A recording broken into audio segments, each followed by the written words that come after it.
Hey, it's Darius Clark from CPAExamTutoring.com, home of the I-75 CPA review course. Why do I have 97 LinkedIn recommendations for the I-75 CPA review course, and Becker and Wiley and Roger and all the rest combined don't even have 20? Simple. I take the time to teach you the basics. We go slowly. We learn something about everything, and then we move on.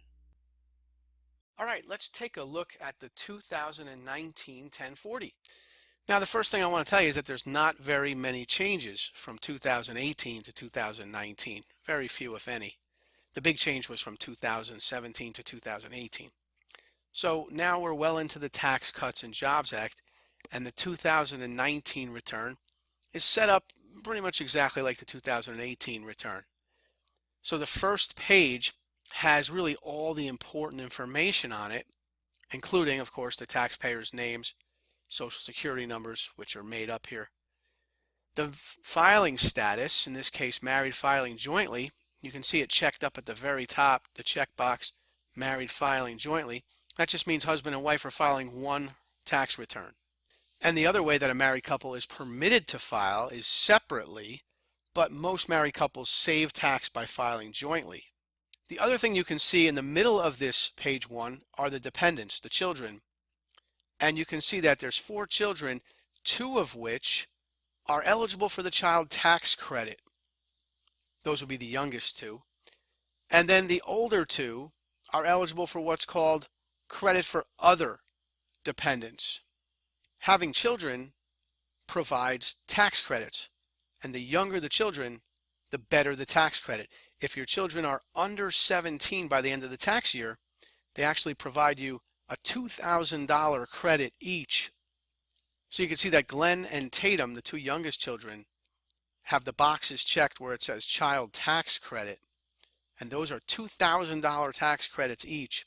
Whereas the 2 older children, Jeff and Mitch, they provide for what's called a credit for other dependents, and they're $500 tax credits each, because they're 17 or older at the close of the tax year. So the Stricklands have 2 children that qualify them for the child tax credit, and they have 2 other children that are a little older that qualify them for the other dependents tax credit. So that's a total of $5,000 in tax credits, because the child tax credit is $2,000 each. They have 2 of those, Glenn and Tatum, total of $4,000 in child tax credit. That's for the 2 younger children. And then the 2 older children, for Jeff and Mitch, a total of $1,000 in tax credit, which brings us to a total of $5,000. And where does that show up? From there, we got to go from this first page to the very next page, which is page 2. And you can see that on line 13A, it says child tax credit or credit for other dependents, $5,000. So in looking at the top half of page 1, we can see the names of the parents, the social security numbers, the filing status, of course the street address, the children, what tax credits the children allow for, and then we get into things like income from lines 1 down to line 11. So let's start taking a closer look at income now. Line 1 says wages, and you can see that there's wages on line 1 of $80,000. And whenever there's wages on a 1040 tax return, you know there's a W-2 form not far behind. And here's the W-2 for Phil Strickland, who earned $80,000 this year. And you can see it on box 1 of the W-2, wages, tips, other compensation, $80,000.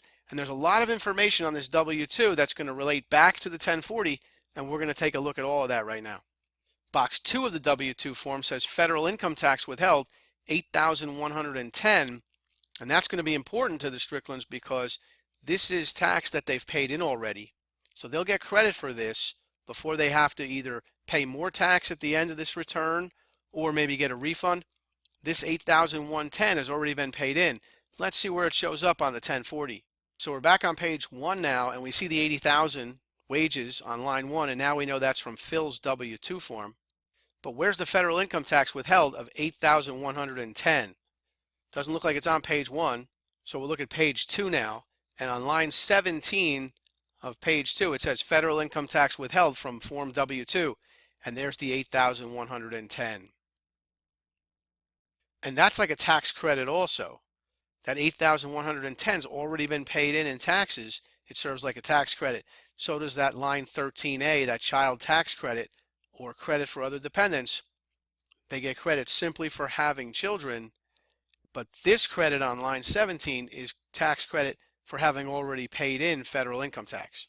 So now we know on the 1040 that line 1 is wages, $80,000 in this case on Phil's W-2. Let's take a closer look at that W-2 and see if there's more information that we might need to put on this 1040. So box 1 is the wages of $80,000. We know where that goes. That goes on line 1 of the 1040. Then box 2, the federal income tax withheld of $8,110. We know that's going to be a tax credit and go on the second page of the 1040. What about box 4 and 6, the Social Security tax and the Medicare tax that were withheld from Phil's pay? Is that going to go anywhere on the 1040? No, that won't go anywhere on the 1040. Phil's not going to get any credit for paying that until he's older, and then he'll get to collect Social Security and Medicare, but not this current year. There won't be any credit on the return for that. Everybody pays into Social Security when they're younger. They don't put it on their tax return, but when they're older, they get to collect benefits of Social Security and Medicare.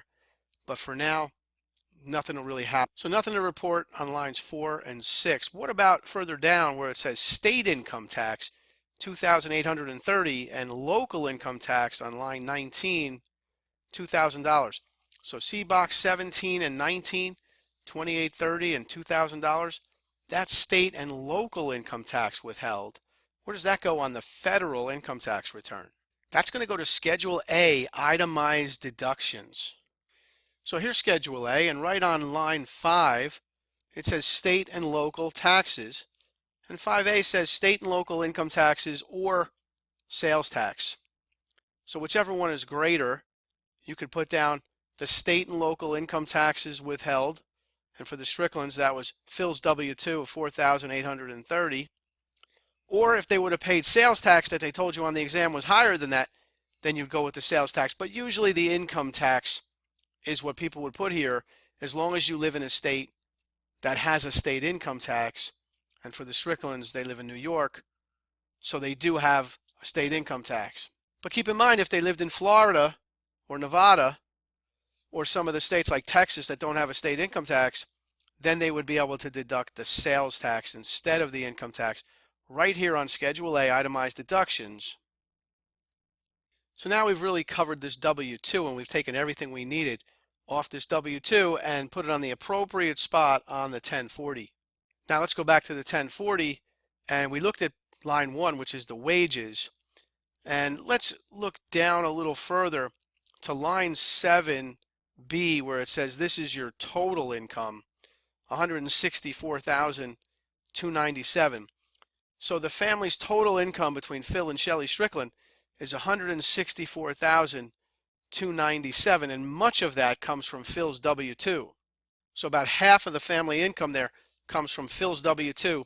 Where does the rest of the income come from that makes up that $164,000? Well, if you look at 7A, it says other income from Schedule 1, line 9. So there's a big chunk of income there, $83,952, found on Schedule 1, line 9. So let's find Schedule 1. Schedule 1 is after page 1 and page 2. That's where you're going to find Schedule 1, a very important schedule. And there's that $83,952. What is it? It's made up of several other items, one of which is gambling winnings on line 8. Another one is $1,200 of rental real estate income. But the big amount is line 3 there, business income attached Schedule C. That's $73,724. So we found the $83,952 that the first page told us was on Schedule 1, but when we found it, it wasn't just made up of one thing. It was made up of 3 different things. Gambling winnings was one of them. Rental real estate income was another, but the big one was this $73,724. So let's find out who owns their own business here and made that profit of $73,724. For that, we're going to have to go to Schedule C, because it says on line 3 there, attach Schedule C. So let's look for Schedule C as we scroll down a little further. So Schedule C shows the income and deductions from owning your own business. And you can see the bottom line, line 29, the profit or loss, $73,724. Because Shelly Strickland here is a personal trainer and she owns her own business and files Schedule C, which attaches to their 1040. And that's how we know where the $73,724 came from. It came from Shelly Strickland's small business, where she grossed $140,000 on line 1, but the net profit after business deductions was $73,724. And in another video, we'll tear apart where all these business deductions are allowed. But right now, we just want to see the flow of the 1040 and how all the schedules come back to the front page. So this $73,724 has to come back towards the front page. And where's it going to go? It's going to go back to Schedule 1. So let's trace that $73,724 on line 29 right back to Schedule 1. And there it is on line 3. You see business income attached Schedule C. And together, the business income plus the gambling winnings plus that rental real estate income adds up to $83,952. And why does that number sound familiar? Let's go back to page 1. We're looking for $83,952. Right there on 7A, other income, $83,952. Most of the family income comes from Shelly's small business and also from Phil's W-2. And there's a couple of other items here on page 1. You can also see that there's interest income on line 2B of $1,035 and dividends on 3B of $2,310. And interest and dividends, they have to be summarized on a separate schedule also. So I'm going to take you down to Schedule B, and you'll see B for both interest and dividends. And here is Schedule B. You got Bank of America interest and PNC Bank interest, total interest of $1,035, and that'll come back to the first page. And then you have dividends from Microsoft stock of $23.10, and that'll come back to the first page as well. So let's tie in the Schedule B interest and dividends back to page 1. We're looking back on page 1 for $1,035 of interest income and $23.10 of dividends. And now we're back on page 1, line 2B. There's the interest of $1,035, and there's the dividends on 3B of $23.10. So now we've seen all the income that the family has. They told us about rental income. Let's take a look at that rental income that we found on Schedule 1. Remember on line 5 in Schedule 1 it says rental real estate, attached Schedule E. So there was $1,228 profit in a rental. Let's take a look at that Schedule E rental. So we scroll down to Schedule E and we see that they own a 2-family rental in Arizona, and they had rents received on line 3 of $24,000. But that's not what's taxable. Not the gross, just like we saw on Schedule C, the business. It's not the gross that's taxable, it's the net. So the net comes out to just $1,228 on line 24. That's what's going to come back to the front of the return. That $1,228, that's what appeared on Schedule 1. And you can see it again here on Schedule 1, line 5, the $1,228 of net rental real estate. So we've looked at all the income items except for the gambling winnings on line 8. Gambling winnings must have come from either a casino gambling or maybe they hit the lottery. So that $9,000 is going to be taxable income. So when a client has gambling winnings, then you can look for some gambling losses. And gambling losses can only be deducted to the extent that there are winnings. Now the question is, where do you deduct gambling losses if you have them? Well, the only place to deduct gambling losses would be on Schedule A as an itemized deduction. So let's go back to Schedule A where we've been before when we looked at the state and local income tax. Let's go back to Schedule A and find the gambling losses. And now we're back on Schedule A. Remember we spent some time on line 5 before. Now we're down on line 16 where it says other itemized deductions, gambling losses, $9,000.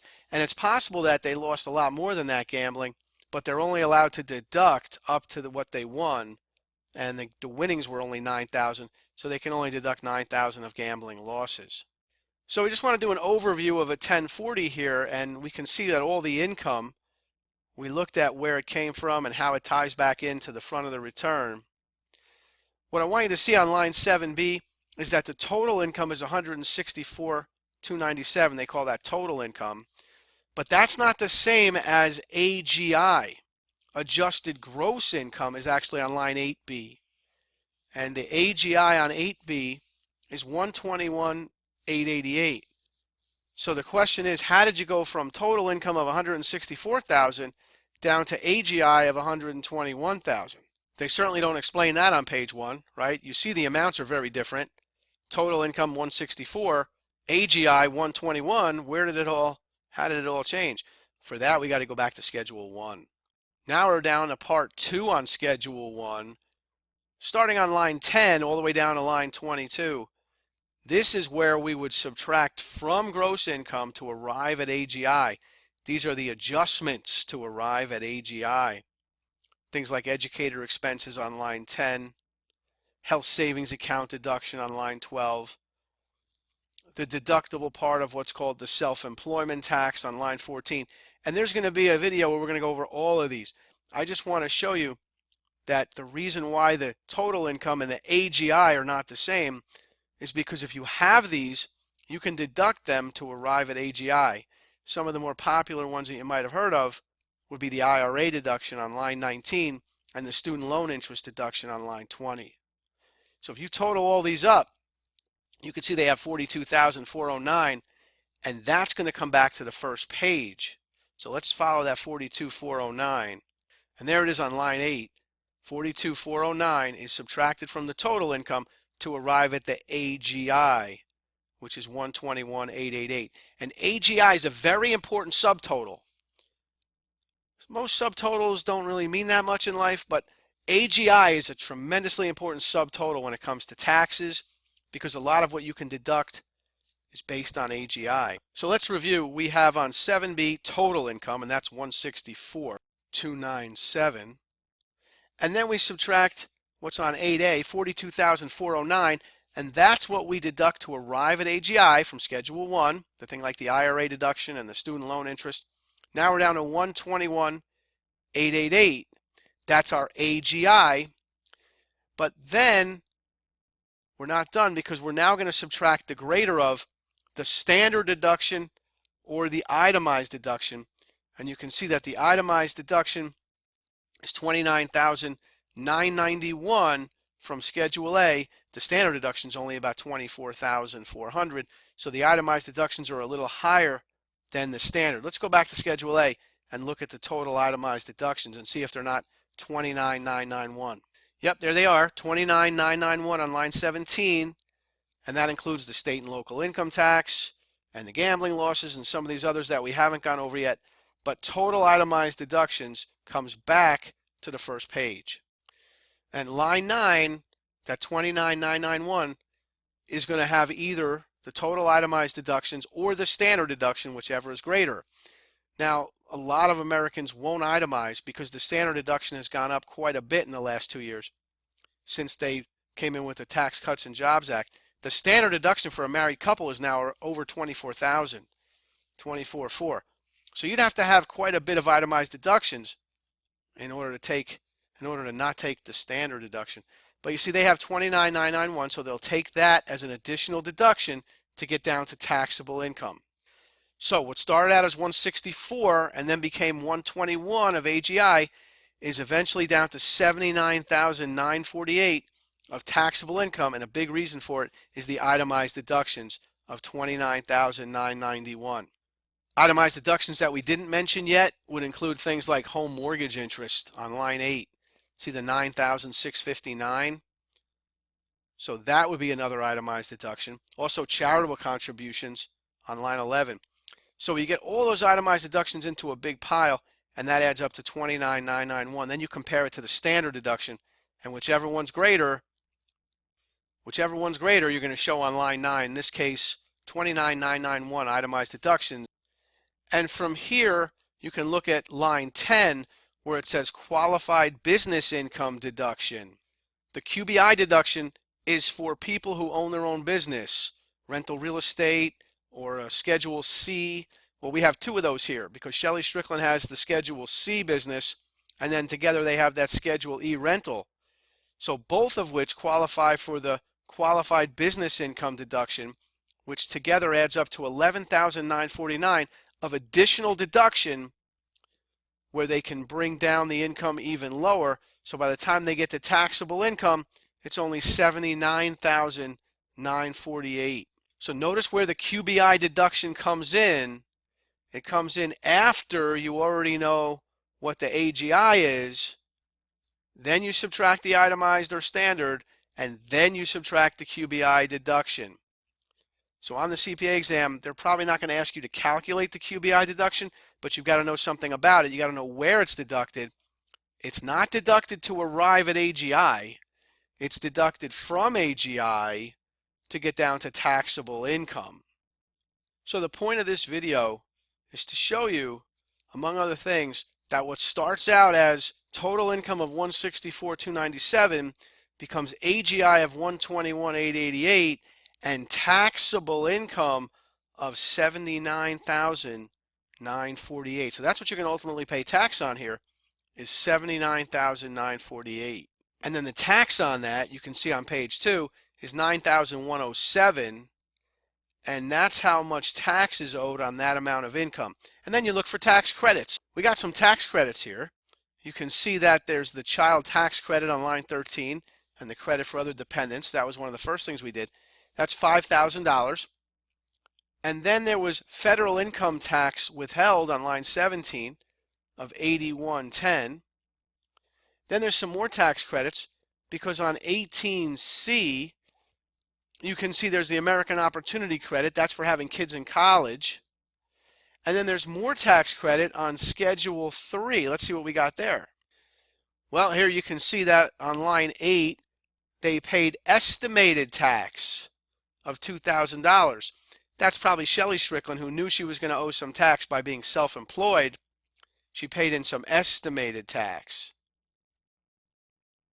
So in the end, when they apply all the tax credits to the amount of tax, they still owe $1,095 on line 23. And because it's over $1,000, there's a penalty on line 24 of $33.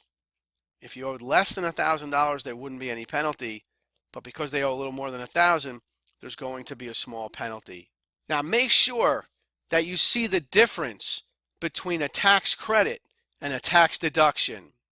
Very important. Might as well understand that right away, early on.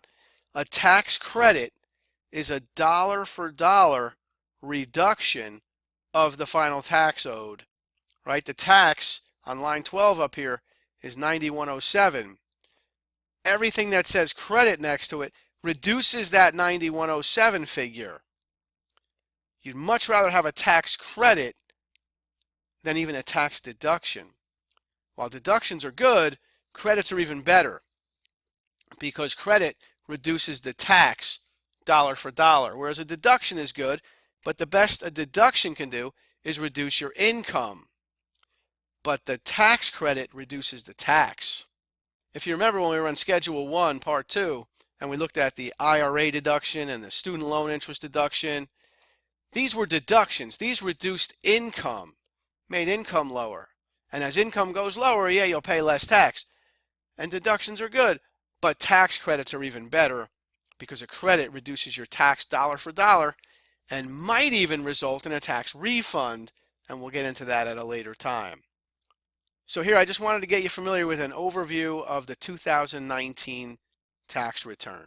All right, let's do a couple of multiple choice questions regarding the content that we just went over. Which of the following is correct regarding the flow of a 1040? A says total income minus adjusted gross income equals taxable income. Well, no. First, you see total income on the tax return.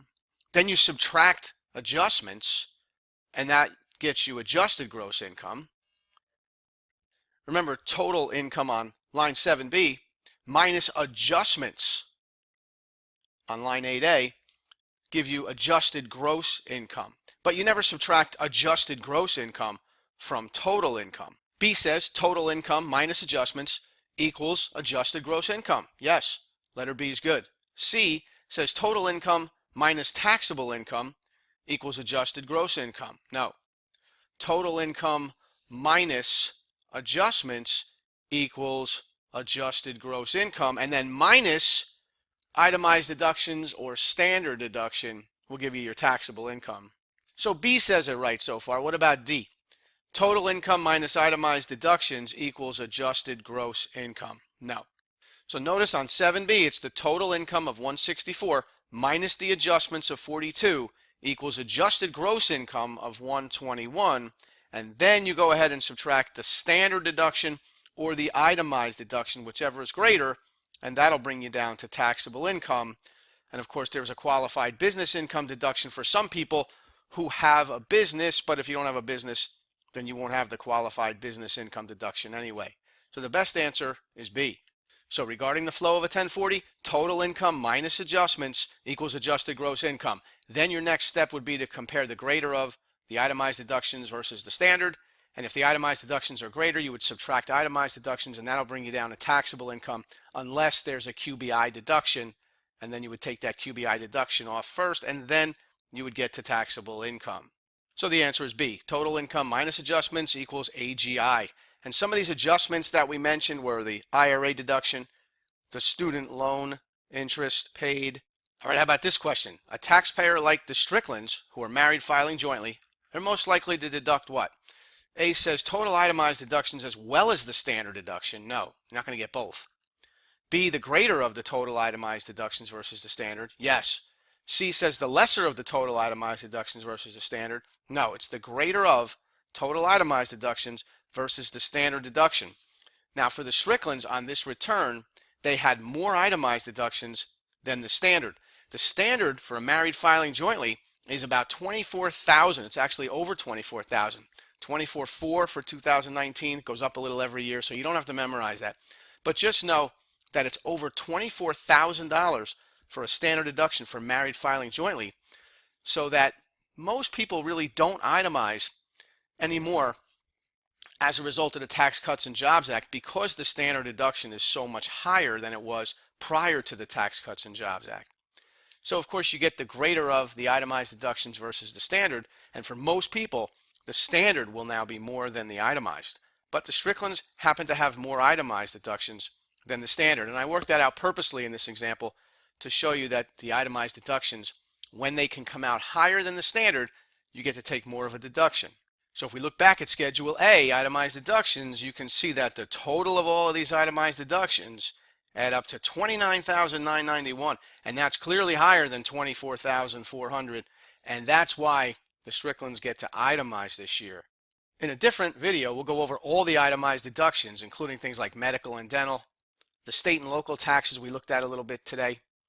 Then there's going to be real estate taxes if you own a home. There's home mortgage interest. We talked about that on line 8.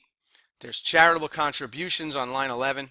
So all that together, including gambling losses, make up these itemized deductions of $29,991. And since they're higher than the standard, take the itemized deduction. All right, terms like tax deduction and tax credit, you got to know those terms. Which of the following is correct regarding tax deduction and tax credit? 1. Tax deductions result in lower taxable income, but are not dollar for dollar reduction in income tax. That's true. That's true. That's what a deduction does, is it reduces your income, but it doesn't reduce your tax dollar for dollar. Only a tax credit can do that. So look at Roman numeral 2. Tax credits reduce income tax dollar for dollar, and tax credits also result in lower taxable income? No. No, the second part of this makes it wrong. Tax credits have no impact on taxable income. Tax credits reduce tax. So 1 is right. Let's go with A. 1 is right. Tax deductions such as the QBI deduction, the qualified business income deduction, and also itemized deductions, these reduce income and result in lower taxable income. The more deductions, the less taxable income. Now, 2 is wrong. We said tax credits reduce income tax dollar for dollar. That part is true. But tax credits do not impact taxable income, right? The child tax credit is taken and reduces your income tax, but child tax credit and the credit for other dependents, they don't reduce taxable income. You already know what the taxable income is before you take your tax credits. So once you know what your taxable income is, then you can determine your income tax. Once you know what your income tax is, then you look for your tax credits. So your tax credits reduce your income tax, but tax credits have no impact on taxable income. All right, how about this? Which of the following is correct regarding itemized deductions? 1. Itemized deductions are deductible from AGI. And that's true. First, you know what the AGI is, and then you can deduct itemized versus the standard, whichever is greater. So itemized deductions are deductible from AGI. So you look at 8B. Once you know your AGI, 121,888, then you go ahead and deduct the greater of the standard versus the itemized, and that's 29,000 for the Stricklands. So first you have to know what AGI is before you go ahead and deduct itemized versus the standard, whichever is greater. So Roman numeral 1 is correct. Itemized deductions are deductible from AGI. 2, the qualified business income deduction, QBI, is that an itemized deduction? No, it is not. The QBI deduction is not an itemized deduction, so the answer is 1 only, letter A. So itemized deductions, you can see there's no QBI here. You have medical, taxes that you paid, home mortgage interest, charitable contributions, casualty and theft losses, and gambling losses. QBI is a deduction from AGI, but it's not an itemized deduction. So Roman numeral 2 is wrong. The qualified business income deduction is not an itemized deduction. QBI is available to those who own a business or a rental property. How about this? Which of the following are deductible to arrive at AGI? State and local income taxes withheld from your W-2. No, that's an itemized deduction. Remember? We looked at the W-2. We said the state and local income tax withheld. That's an itemized deduction. Student loan interest paid, that's deductible to arrive at AGI. So the answer is B, 2 only. Here's the W-2 form again. Look at box 17 and box 19. The state and local income tax withheld on the W-2 comes out to $4,830 in total. And where do we say that goes on the 1040? That's an itemized deduction. Look at 5A. Look at line 5A of Schedule A, itemized deductions, $4,830. That's your state and local income tax. Remember, that's the one that if you compare it to sales tax, you take the greater of the two. So if you live in a state where there's state and local taxes, like New York or most states, then you'll have the state and local tax versus the sales tax, whichever one's greater. If you live in a state where there's no state income tax, then you get the sales tax here on line 5A. So which of the following are deductible to arrive at AGI? Only the student loan interest, not the state and local income tax, because that's deductible from AGI. Itemized deductions are deductible from AGI. So we're going with B. All right, which of the following results in a tax credit on the federal income tax form 1040? 1, state income tax withheld from form W-2. No, we said that's a deduction. That's an itemized deduction. That's not a tax credit. Question wants to know which one's a tax credit on the federal income tax form 1040. Not state income taxes withheld, federal income taxes withheld. Federal income taxes withheld on form W-2 is a tax credit on the 1040. Right, here's the W-2, and box 2 is the federal income tax withheld of $8,110 based on $80,000 of wages. So $8,110 is the federal income tax withheld, and that's a tax credit. Look at line 17 of the second page. Federal income tax withheld of $8,110 reduces the total tax above it. See, the total tax of $12,172 is going to be reduced by $8,110 in federal income tax because it's already been paid in, so you get to take it as a tax credit, reducing tax dollar for dollar. All right, which of the following are deductible to arrive at AGI?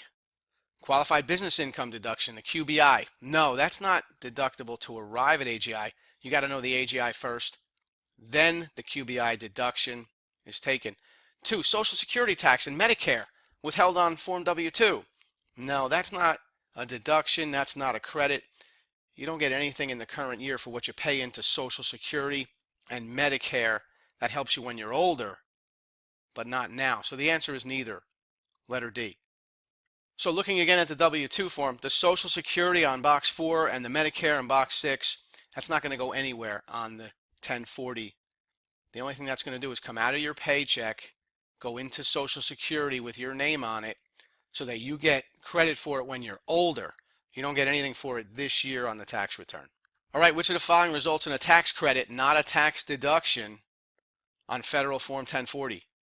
1, having children that are under age 17. Yeah, you get that $2,000 credit for kids under 17. 2, paying student loan interest. That's not a tax credit, that's a tax deduction. So we'll go with A. All right, having children under 17 gives you a tax credit of $2,000. If they're over 17, you might be able to qualify for the $500 other dependents credit. And then number 2, paying student loan interest, you're only going to get a tax deduction. That's deductible to arrive at AGI, but it's not a tax credit. So watch the questions and what they're asking. All right, they both go somewhere on the tax return, but they're not both tax credits. So one is right, we'll go with A.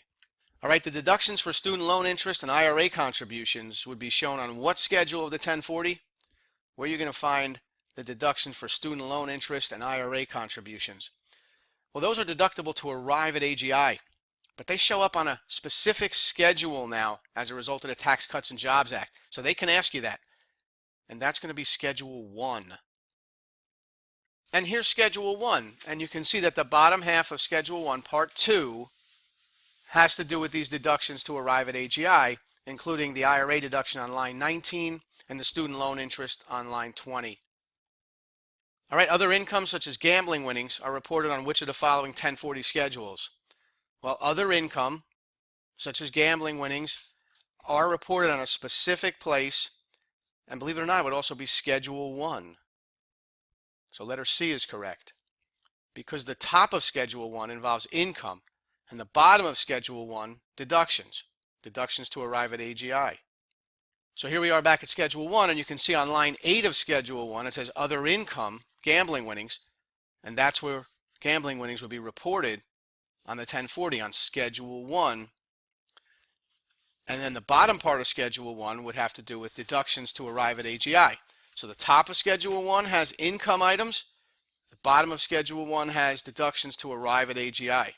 And I can see them asking you about Schedule 1 because it's new under the Tax Cuts and Jobs Act, and maybe they didn't ask about it in 2019 when it was brand new, but they're certainly going to ask about it now.